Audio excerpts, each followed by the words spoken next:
Business आज तक में आपका स्वागत है। आपके साथ मैं हूं मीनाक्षी कंडवाल। कारोबार जगत की हर छोटी बड़ी खबर से आपको रूबरू कराएंगे, लेकिन शुरुआत करते हैं टॉप 10 न्यूज के साथ।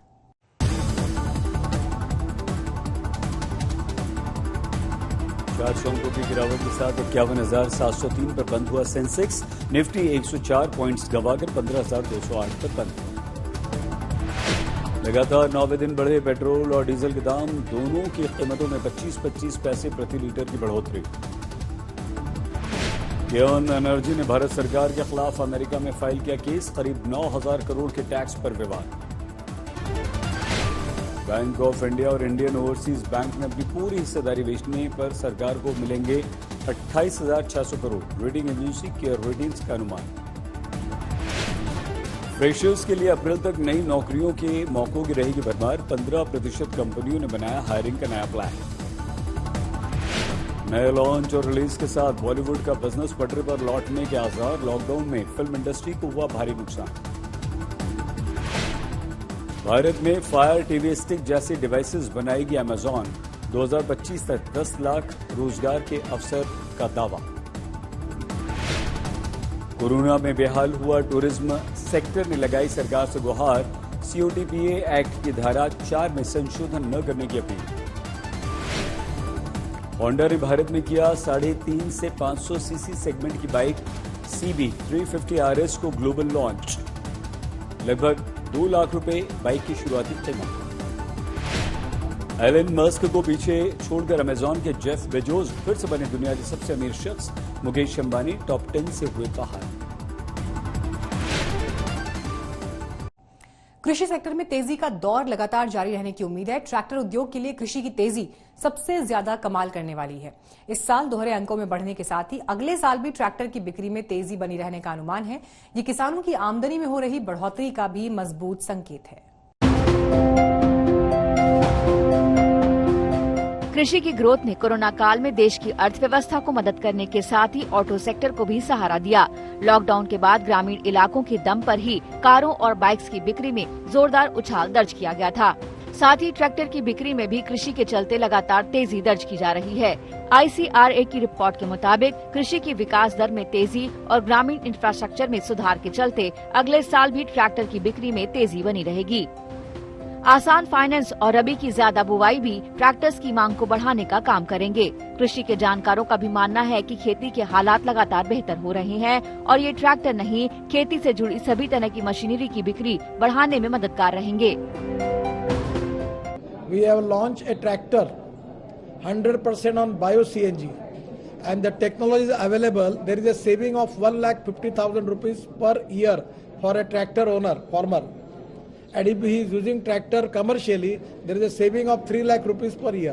जहाँ तक ट्रैक्टर की बिक्री की बात है, ट्रैक्टरों की बिक्री लगातार बढ़ती रही है। कृषि में आजकल युवा किसान भी आने लगे हैं, जो कि ट्रेडिशनल खेती को छोड़कर अन्य तरह की जो क्रॉप्स हैं उनको उगाने में ज़्यादा इंटरेस्ट लेने लगे हैं। तो किसान का बेसिक संसाधन है ट्रैक्टर, और इसलिए ट्रैक्टर तो इनिशियली हर किसान जब भी उसके पास पैसा होता है वो चाहता है किसान कि मैं ट्रैक्टर लूं। अगर आंकड़ों के हिसाब से बात की जाए तो फिर ICRA की रिपोर्ट के मुताबिक 2020 में ट्रैक्टर सेगमेंट ने सालाना 11% की बढ़त दर्ज की है। 2020-21 में अप्रैल जनवरी के बीच 7,38,000 से ज्यादा ट्रैक्टर बिके, यानी सालाना आधार पर 19.9% की बढ़त। ग्रांट थॉर्नटन भारत LLP के मुताबिक भी कोविड में ट्रैक्टर सेगमेंट पर सबसे कम असर हुआ। इसमें केवल लॉकडाउन के चलते अप्रैल मई में उत्पादन पर असर रहा था। कृषि से जुड़े कारोबारियों का भी मानना है कि ऑटो सेक्टर समेत कई और सेक्टर्स को कृषि से मदद मिलती रहेगी, जो आखिरकार अर्थव्यवस्था की रफ्तार को तेज करने में कामयाब रहेगा।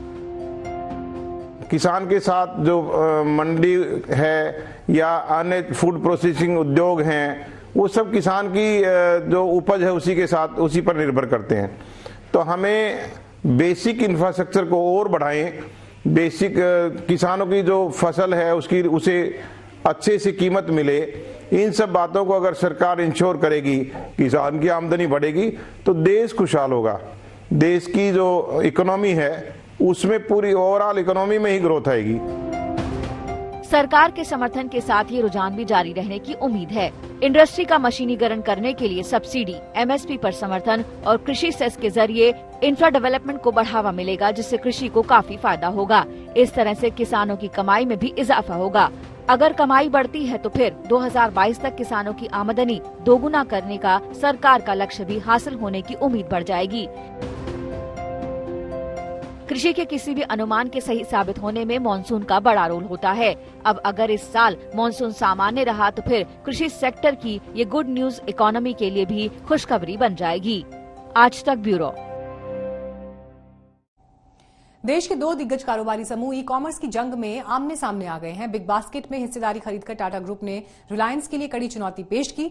व्हाट्सएप के सहारे ई कॉमर्स मार्केट में छाने को तैयार जियो के लिए व्हाट्सएप की घटती लोकप्रियता नई मुश्किल बन गई है।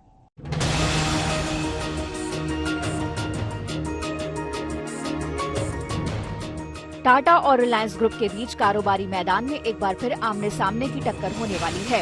इस बार ई कॉमर्स मार्केट इन दोनों दिग्गज ग्रुप्स के बीच मुकाबले की वजह बनने वाला है। रिलायंस के जियो मार्ट के जवाब में टाटा ग्रुप ने ऑनलाइन किराना वेंचर बिग बास्केट में करीब 9,500 करोड़ रुपए में 68% हिस्सेदारी खरीदने का ऐलान किया है। टाटा की ये हिस्सेदारी बिग बास्केट को 13,500 करोड़ रुपए की कंपनी में तब्दील कर देगी। लेकिन ये तो महज एक शुरुआत है। टाटा ग्रुप की योजना ऑनलाइन कारोबार के लिए एक सुपर ऐप लॉन्च करने की है, जिसमें बिग बास्केट के घरेलू सामान और ग्रोसरी प्रोडक्ट्स की बड़ी रेंज को जोड़ा जाएगा। इससे टाटा को एक बड़ा यूजर बेस मिलेगा। इस सुपर ऐप में निवेश के लिए वॉलमार्ट से भी टाटा ग्रुप की चर्चा हुई है। टाटा ग्रुप वॉलमार्ट से सुपर ऐप में $25 अरब निवेश लाने की कोशिश में जुटा हुआ है। टाटा की रणनीति भारत के ई कॉमर्स बाजार में खुद को मजबूत करने की है।